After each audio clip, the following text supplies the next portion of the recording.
Hey, so I've been doing these tutorials, and today we're gonna do a craft. This is like a kid's craft tutorial, and it's called. I looked it up, and it's called sgraffito, which I never knew. We used to make these when we were kids, and you know, we used to draw our names on them and stuff.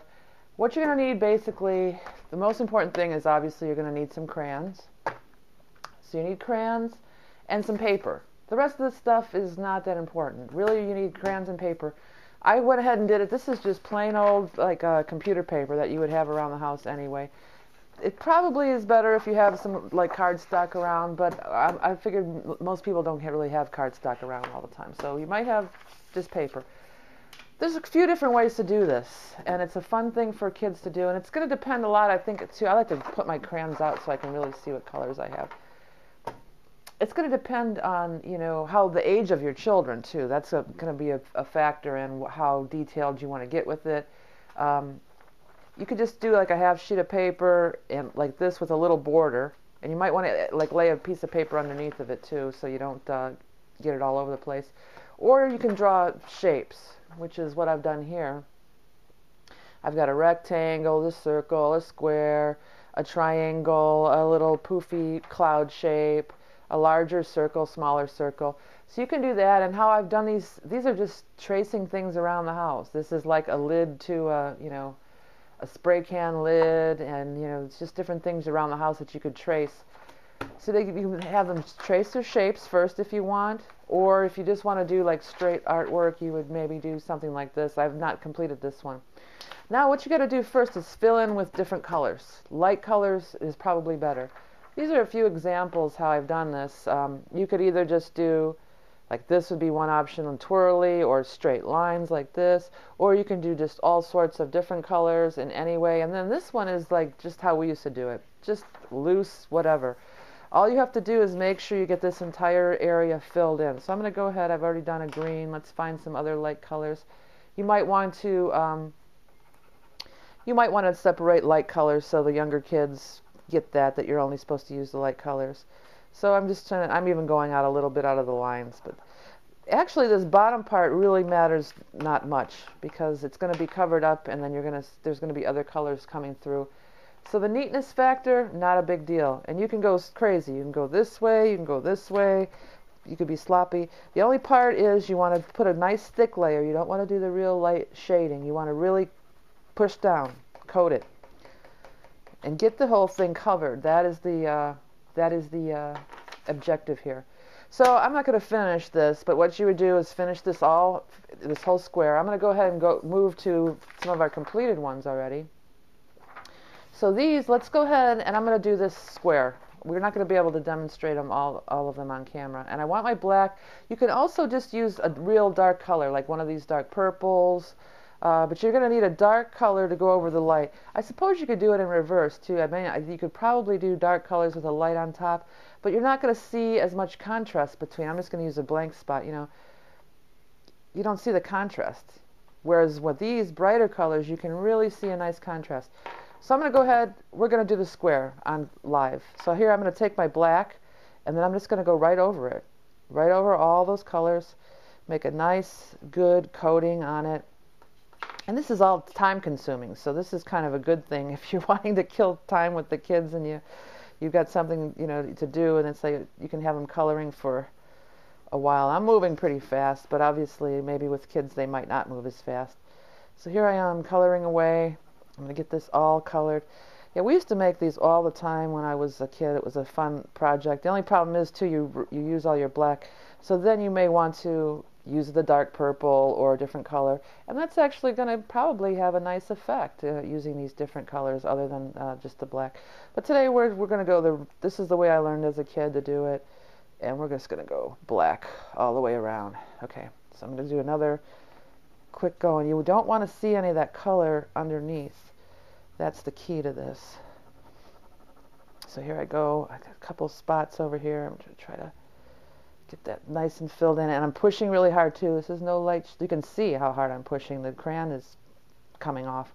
So you don't want its no little light shading thing like that. Okay. Okay, so you have the kids do it, you have them pick their shape, and then you have them color it over the black. And then what we're going to do, this is where the sgraffito, which I never knew it was called, that part comes in. We're going to scrape away our images. And I've got a few list household things around here that I found. This is a screw. Of course, littler kids, you might not want to use that. Toothpick, plastic foam, spoon rather. This is a pen cap, another toothpick. I'm going to use this pen cap actually, because I think this might be, and I'm just going to, what am I going to draw?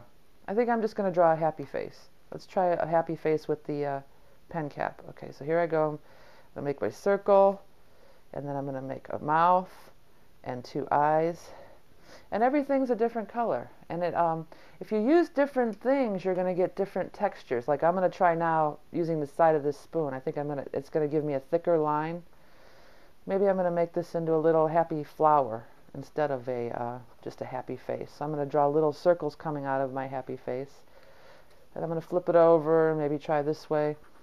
So all these little items are working good. And then if you wanted to do a thicker line, you could use the side of the spoon and so on. So I'm going to go like this and just finish up my little happy face little man here, my little happy flower. Okay. So there's my little happy flower. Now you could just leave it like this, but it does have this waxy stuff on it. Now, what we used to do when we were kids, we used to just use Scotch tape.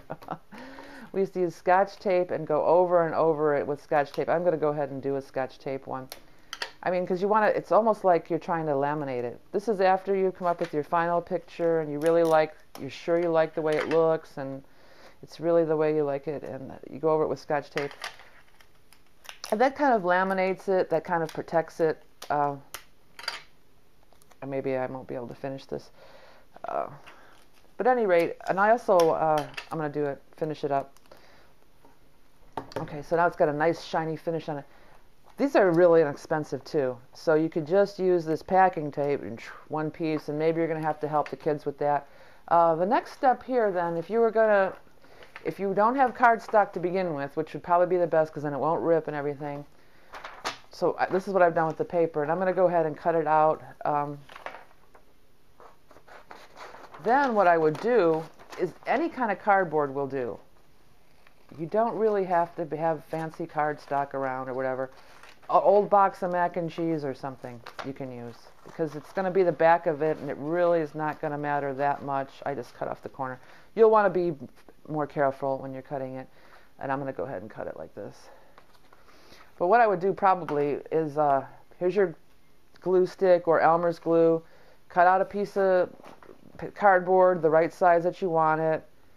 Glue it on, cut the whole thing out, and I forgot to bring out my hole punch. But the other thing you can do with this, like for the squares or the circles, you can make them into necklaces then. Then you would just punch a little hole in there and string some string through it, some yarn or something, and you got a cute little necklace. You could write your name on it. It could be a cute idea for name tags for little kids, have them do their own name tags. And how we always did it, and that's what this rectangle here is, we always made bookmarks out of them. That was always the thing. So if you had done this on cardstock, you could write your name going the long way on the bookmark, or even the title of the book or something like that after you've done your little thing there. And then you could just, either put it on the cardstock or on the cardboard mac and cheese box, whatever you have. And of course you would go through the whole step of blackening it and scraping away. And then it's a nice bookmark. And then you just use this tape, and it's like a cheap way to almost do a laminate. So now it's got a nice shiny coating. See, this is still real paper thin. You probably do want it to be a little bit thicker. So cardstock, or glue it later onto cardstock with a glue stick. You just glue it on, stick it on.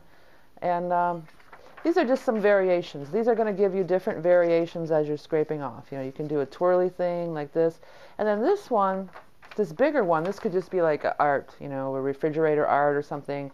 And you may not want to laminate it unless you have maybe the big tape. Then you could go over it and laminate it. But this is a cool and fun thing, and you don't really see kids doing this anymore. And I didn't even know what it was called. We used to just call it like where you scrape off the colors. But it gives like a rainbow effect. It looks really, really cool. And the different textured things that you use to scrape are going to give you, like you could even use like one of these plastic knives with the little teeth. and that would give you like the little teeth marks going across it. So it's a fun and easy project. I mean, I just whipped it together, and I had a lot of it done, but it really will kill a little time too. So if you have kids at home, and obviously if you don't want to use, I don't have any rounded scissors, but if you have little kids, you want to use the rounded scissors, and maybe not give them a nail to use. This actually worked better than I thought. You have a couple little, different sizes to work with, and it was easy to hold and easy to work with. So here you have it, crayon sgraffito, and a fun and easy project for kids. Okay, I'm going to be doing a lot of tutorials on my other channels. If you like this, check out some of the tutorials on my other channels. I'll have a link below. Okay, thanks.